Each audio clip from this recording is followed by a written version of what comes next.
I work for the West Midlands Combined Authority as the delivery manager for business programs, and one of the roles is actually delivering a major program funded through government to support the net zero agenda, and I'm going to be talking about that in a little while. But local authorities and combined authorities in particular are taking an increasingly important position in terms of leading the net zero agenda. And I think, we serve the public, that's our role.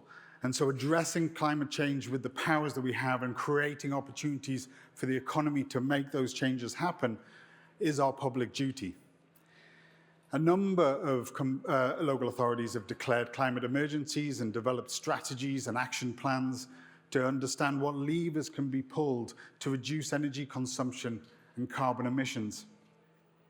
An increasing number have also developed local area energy plans, a way of spatially defining the projects and underlying infrastructure required for the net zero transition. This is so that they can plan in a more coordinated and more cost-effective way, but also work with the private sector to develop investable market propositions. This is particularly important in the West Midlands, as we don't have the sufficiency of renewable energy sources that other areas have. We're not coastal, so we can't readily utilize wind, but we can manufacture the turbines. So the unique selling point of the West Midlands has to be smart, efficient, flexible power, where much smaller energy assets are valued and a thriving energy trading market can be established. In the combined authority that I work for, we have a 2041 target, a 5-year plan, and a regional energy strategy, all of which identify the decarbonisation in the business sector as an especially opportune element to consider. And that comes back to comments that other speakers have said today. In particular, the West Midlands has a higher proportion of energy-exposed, largely manufacturing businesses than any other UK region. These businesses are threatened by both rising energy costs and the need to transition to net zero. And so it was recognized that these businesses would benefit from an impartial, in-depth advice on how to plot their decarbonisation journey. And so the Combined Authority last year commissioned the Decarbonisation Net Zero Programme, which provides free expert information and advice and free energy efficiency audits for the region's businesses. Aligned to that was 4.5 million in net zero grants to implement the changes identified within those audits. And these are made available through the 7 local authorities. So the businesses within the Combined Authority region can access this support through the Business Growth West Midlands service. So there's nothing really new in energy efficiency audits and providing those. But actually what we've done is kind of double down on that.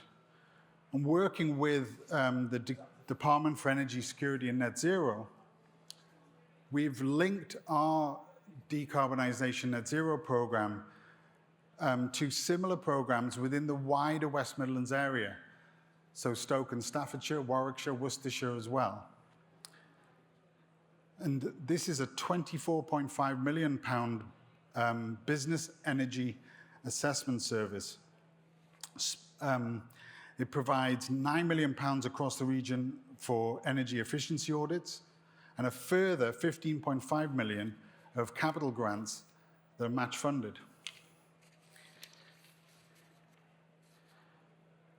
As well as helping businesses directly, this pilot program will provide data to the government which will help dictate how the government can go forward to provide this type of support.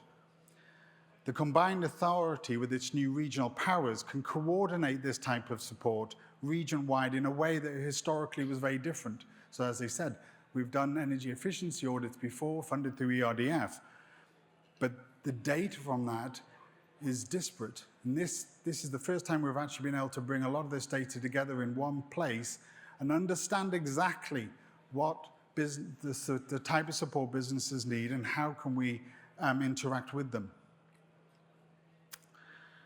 In the Combined Authority, we've also recognized the opportunities of being part of an emerging low-carbon economy. And this leads on from comments from Chris Webb earlier today. We have a unique energy businesses, research centers, and other energy assets to be recognized as a smart energy system cluster. We're looking to foster our innovators and to provide new and exciting market offerings. Last year, the West Midlands launched one of only three £33 million innovation accelerators funded by Innovate UK.